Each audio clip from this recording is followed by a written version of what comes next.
What's up, guys? Welcome back to another video. Today we want to talk to you about speed training and how to get the best speed training for your sports performance. So hopefully you guys enjoy this video. If you do, please give it a thumbs up. Please subscribe to the channel. We post new videos every Tuesdays and Thursdays, so make sure you subscribe to catch all of them.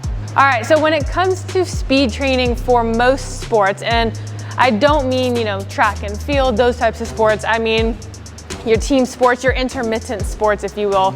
Baseball, soccer, basketball, football, those types of sports, rugby, lacrosse. The biggest thing when it comes to speed training is your ability to accelerate, brake, and re-accelerate. So you'll see when we do a lot of our speed stuff, you'll notice we do a lot of mechanics, and mostly that is just to get the athletes in a position to be efficient with their running form. So when it comes to sprinting, like I said, it's about how fast you can accelerate, brake, and re-accelerate, a lot of times in different directions as well. The thing with a lot of youth athletes is their running form is really, really inefficient, right? They got the flaring arms, they got some weird stuff going on. So you see us do a lot of mechanics. However, at the heart of everything we do, it is about that ability to start, stop, and start again. The best way to train that ability is to train how much force you can put into the ground, right? So it's not about how fast your feet move. It's not about, your ladder drills and all that. It is about how much force you can put into that ground, how much you can push in, drive you forward, how fast you can get going that way. So a lot of that comes from different types of exercises, different types of training, but the biggest part is creating that single leg strength, single leg power. So I want to give you guys, I think it's 5 things that highlight our speed programs, how we try to develop speed in our athletes, keeping in mind that most of what we try to do, right, is just how can we get our athletes to apply that much more force into the ground, right? When you watch an athlete take off, it's about, wow, they had a really good push, or they had a really good first step. We're not training track stars, right, when we're talking about intermittent sports. So we don't need their form to be exactly like track athletes, right? You want it to be good. However, you don't necessarily judge an athlete for an intermittent sport based on the beauty of their sprint, right? No one really looks at Kylian Mbappe and is like, God damn, he's a great sprinter, right? Aesthetically, but the boy's fast, right? That's all you care about. So when it comes to this stuff, it's about the force you can apply into the ground, your first couple pushes, how you can get there, how you can start, stop, and start again. So we're gonna break down a little bit for you guys to hopefully help you out. So one of the biggest correlations to speed training is actually jump training, right? Specifically vertical jump. Now that might sound a little bit confusing, but when you think about it, think back to what I just said. It's how much force you can apply into the ground. And when we're doing jump training, vertical jump training, all that stuff, it's about how much force you can drive into the ground to propel you in an opposite direction. So you see a huge correlation between jump training and speed work because of that force we're transferring into the ground, bringing it back up through, right? So there's lots of things you can do. You see all of our jump training videos. Plyometrics in general are just really great for that stretch shortening cycle, being able to fire rapidly. The neuromuscular connection is massively important for speed training.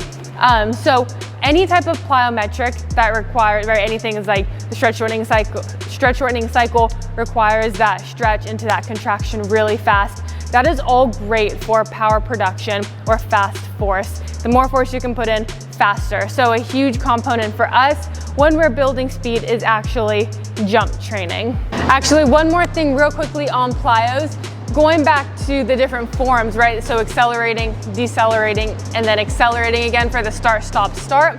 Plyometrics are really good at working on force absorption. So that's gonna be that braking phase, that deceleration, being able to produce and absorb. So that's another really important reason why plyometrics transfer so great to these intermittent sports. Number 2, one of the best things we can do is sled. So I love sled drives, sled sprints, being able to get into that position and work on producing force, driving it into the ground. You can get that lean, you can work on a lot of things. And one reason why this is really great is it works that extension, borderline hyperextension. So that's a big part of sprinting, right? Being able to strike the ground, getting full extension. And when we use the sled, we're able to train in that position, calling on muscles in a similar way that we do with sprinting. So you can go a march, right? You can load it up and you can work on just driving force into the ground. You can do a sled sprint. And when it comes to sled sprinting, right, there's some people out there who say that it actually slows down like your top end speed and all that. But as I said, when it comes to sports speed, it's about start, stop, stop. That was not right. Start, stop, start. So when we're doing sled, if you're doing a sprint with it, I say, you want to go to where it's still fast, because if you train slow, you're going to be slow. So you still want to be able to run at a speed that's, quick to train your body. But when it comes to loading up the sled for a sprint, I typically don't go heavy. You just want to make sure it doesn't break your mechanics. So if you're starting to run funky as you're doing your sled sprint, make sure you keep that in the back of your mind. Number 3, a really important part that's going to help you a lot is single leg strength and power training.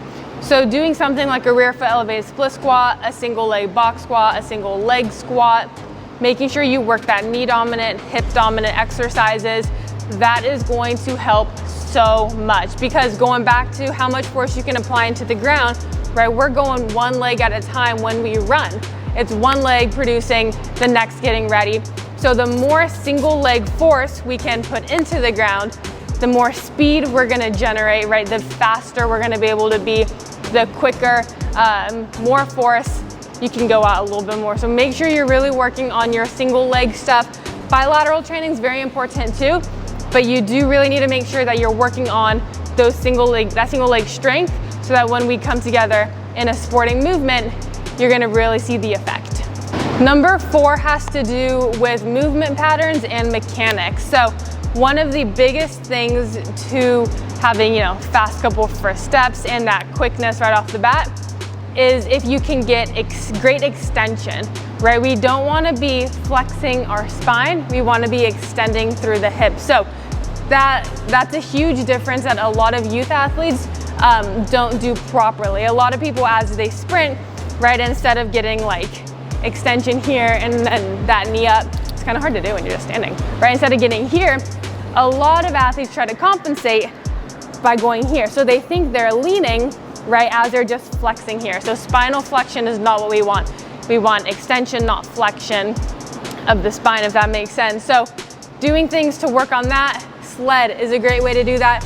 And that's why we throw in some actual, track and field mechanics for sprinting, so we can teach extension through the hips, not flexion through the spine.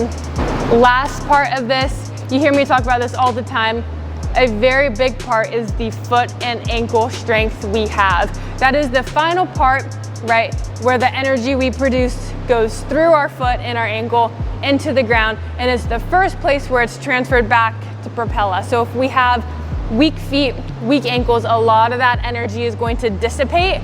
We're not going to be able to absorb and withstand the force that we've created, right? If you have a weak point and you're putting force through at that weak point, it's not going to be able to hold it up. So we need strength all the way down, right? Hips, knees, ankles, and feet as well. So we do a lot of things. Plyometrics are great for that. Single leg jumping, even if we do like multi-directional stuff, right? We'll show you some examples, but making sure you have strong feet, strong ankles, doing some calf drops as well. Build that up, because that is a huge part of the system, right? You're only as strong as your weakest link. So get those things built up. Hopefully this helps. Remember, at the end of the day, for intermittent sports, how fast can you start, stop, and start again? So keep that in mind. That's the goal. Hopefully this helped. Please give it a thumbs up, please subscribe, and we will see you in the next one.